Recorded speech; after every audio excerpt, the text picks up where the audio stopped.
नमस्कार दोस्तों, मैं पृथ्वीदत्त नैथानी। देवभूमि उत्तराखंड उत्तरकाशी जो कि सीमावर्ती हमारा जो ये ज़िला है और यहाँ पर इसको सौम्य काशी उत्तरकाशी के नाम से जाना जाता है। और जैसे कि आपको मालूम है कि मेरे राइट साइड में भगवान काशी विश्वनाथ का मंदिर है और इधर दाईं ओर अगर देखा जाए तो माँ भगवती गंगा यानी भागीरथी जो बह रही है और इसी की गोद में ये सौम्य काशी स्थित है। और देखना होगा कि आज जो हमारी जीरो ग्राउंड रिपोर्ट रामलीला मैदान उत्तरकाशी जिसको कि हार्ट ऑफ सिटी कहा जाता है, और मैं सबसे पहले धन्यवाद करना चाहूँगा नगर पालिका के अध्यक्ष और जितने भी तमाम उनके सहयोगी, जितने भी 11 जो वार्ड सदस्य हैं उनके द्वारा इस मैदान को बहुत ही सुंदर रूप यहाँ पर दिया गया है। हरियाली छा रखी है और यहाँ पर जो है दूब लगाई जा चुकी है। और यहाँ पर जितने भी छोटे मोटे जितने भी हमारे स्पोर्ट्स पर्सन है जो कि स्पोर्ट्स को बहुत ज़्यादा पसंद करते हैं, जिसमें कि फुटबॉल भी है, फुटबॉल यहाँ पर खेला जाता है। मगर अगर देखा जाए उत्तरकाशी की बात, उत्तरकाशी जो कि एक आस्था का केंद्र है, आस्था का विषय है। और जैसे कि मैंने आपको बताया कि यहाँ पर उत्तरकाशी में माँ गंगा और माँ यमुना का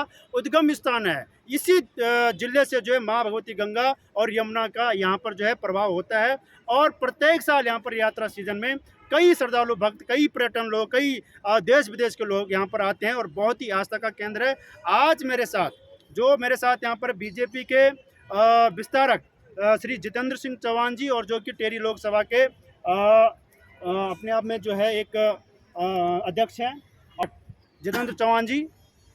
और दूसरे मेरे साथ जो हैं सूरज जबरा जी जो कि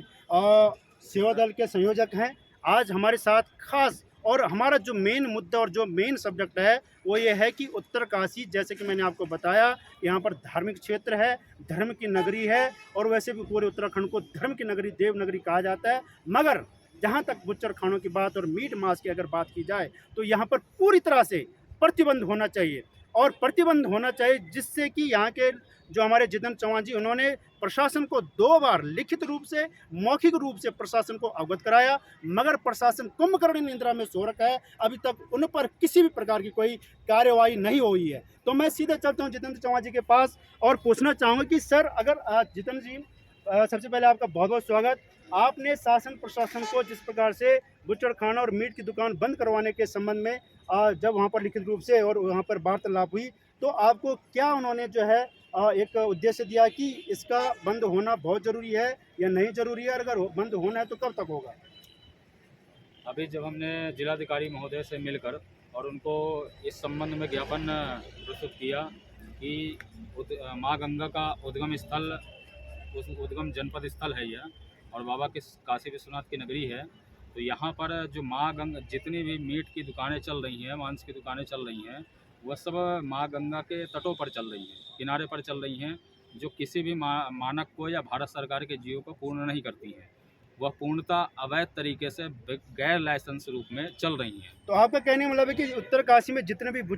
और जैसे चौहान जी आपने बताया कि क्या जो उत्तरकाशी मुख्यालय के अंदर, जैसे कि आपने बताया कि 20 से 30 दुकानें यहाँ पर जो गैर कानूनी रूप से यहाँ पर मीट खाना, बुच्चड़ खाना चल रहा है, तो आपको मालूम है क्या, आपको प्रशासन ने ये अवगत करवाया भी और आश्वासन भी करवाया कि जितने भी गैर कानूनी अगर यहाँ पर बुच्चड़ खाना चल रहा है तो उसको पूरी तरह से प्रतिबंध किया जाए?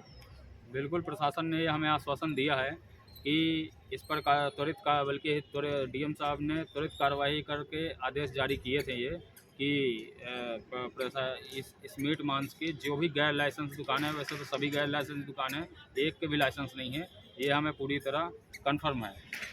और उनको प्रतिबंधित करने के लिए आदेश दिए थे, लेकिन उस आदेश पर अभी तक कोई अमल नहीं हुआ। जैसे चौहान जी आपने कहा था कि 300 मीटर के दायरे पे आप जो बुच्चड़ खाना चला सकते हैं, ऐसा कुछ आपने कहा था, तो ये तो पूरा जो है धार्मिक और आस्था का विषय है। और खासकर अगर मैं उत्तरकाशी की बात करूं, जिसको कि उत्तर की काशी कहा जाता है, अपने आप में जो बाबा काशी विश्वनाथ की नगरी है,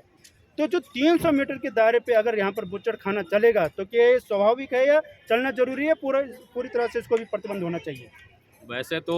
उत्तरकाशी क्षेत्र में जो उत्तरकाशी काशी विश्वनाथ की यह भूमि है, यह पवित्र धार्मिक स्थली है। उस धार्मिक स्थली से सीमा के बाहर, वैसे सीमा के बाहर और गंगा के तटों से, गंगा क्या कोई भी नदी हो, उन नदी के तटों से भारत सरकार के जियो में जो दिया गया है कि 300 मीटर के अंदर में कोई भी किसी भी प्रकार की इस तरह की अवैध दुकानें नहीं चल सकती, नहीं जवान जी, खुल अभी सकती। आपने कहा कि कोई भी नदी हो, मगर जहाँ तक अगर मैं शास्त्रों की बात करूँ, हिंदुत्व की बात करूँ, हिंदुत्व की बात करूँ, तो उसमें तो ये है कि गंगे च यमुने चैव गोदावरी सरस्वती नर्मदे सिंधु कावेरी जलेस्मिन् सन्निधिं कुरु, क्योंकि शास्त्रों में हमारी 7 नदियों को बहुत पवित्र माना गया है। तो आपने कहा कि कोई भी नदी अगर माना, सपोज क्या कि टॉन्स नदी हमारे जौनसार में बहती है, उसका फिलहाल शास्त्रों में कोई कोई हमारे पास वर्णन नहीं है, कोई हमारे पास जो है ऑथेंटिक नहीं है। तो अगर माना वहाँ पर अगर कोई नदी के किनारे अगर कोई बुच्चड़खाना खोलता है, तो क्या ये संभव है? जल वैसे जल स्रोत नदी एक जल का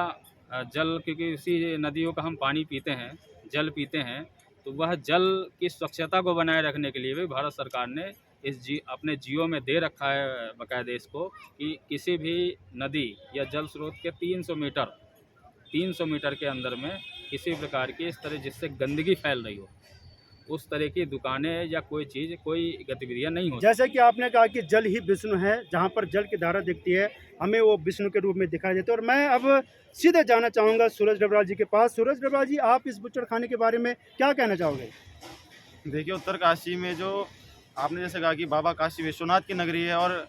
माँ गंगा जी का गृह जनपद है, तो इसमें जो भी पिछले कई सालों से, पिछले कई वर्षों से विगत विधर्मियों के, मैं कहना चाहूँगा कि विधर्मियों के द्वारा माँ गंगा की पवित्रता को भंग करने का काम और हिंदुओं की आस्था को ठेस पहुँचाने का काम पिछले कई वर्षों से किया जा रहा है, जो कि बिल्कुल गलत है। और अगर जिला प्रशासन अगर इस पे अगर कार्रवाई नहीं करता, अभी हमने 7 दिन का समय जिला प्रशासन को साफ साफ रूप से दिया, चेतावनी के रूप में, कि अगर अगले 7 दिनों के अंदर प्रशासन इस पे कोई कार्रवाई नहीं करता है, तो हम लोग समस्त हिंदू संगठनों के साथ, समस्त युवाओं के साथ सड़कों पे निकलेंगे और जिला प्रशासन का घोर विरोध करेंगे। डबराल साहब, आपने जो जिला प्रशासन को अपना ज्ञापन दिया है,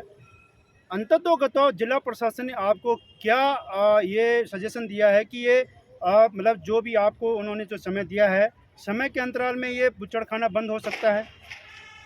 बिल्कुल देखिए, हो सकता है, संभव है, क्योंकि जो भी ये दुकानें चल रही है, अभी हमारे बड़े भाई साहब जितेंद्र जी भी बता रहे थे कि सारी अवैध दुकानें जो भी काशी नगरी में चल रही है, सारी अवैध दुकानें हैं। तो अगर प्रशासन अभी इस पे अगर जांच करे, फूड इंस्पेक्टर अगर इस पे जांच करे, नगर पालिका अगर इस पे जांच करे, तो ये अगले 1 घंटे में और अगले 1 दिनों में ही बंद हो सकती है। बहुत बढ़िया। और जैसे कि आपने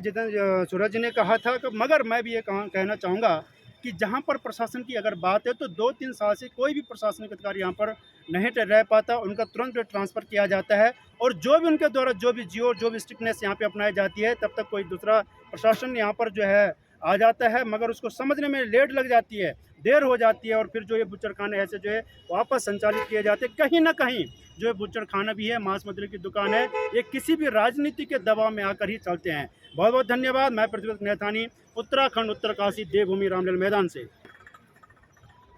1 मिनट थोड़ा कट करो, ये इसी में और ले चलते हैं आपको बुच्चड़खाने में कितने बुच्चड़खाने उत्तरकाशी में अवैध रूप से संचालित किए जा रहे हैं। अगली रिपोर्ट हमारी अगले जो हमारी जो भी जितने भी यहाँ पे सहयोगी टीम है, और यही कहना चाहूँगा कि न रहेगा भ्रष्टाचार और न रहेगा भ्रष्टाचार की खैर। बहुत बहुत धन्यवाद।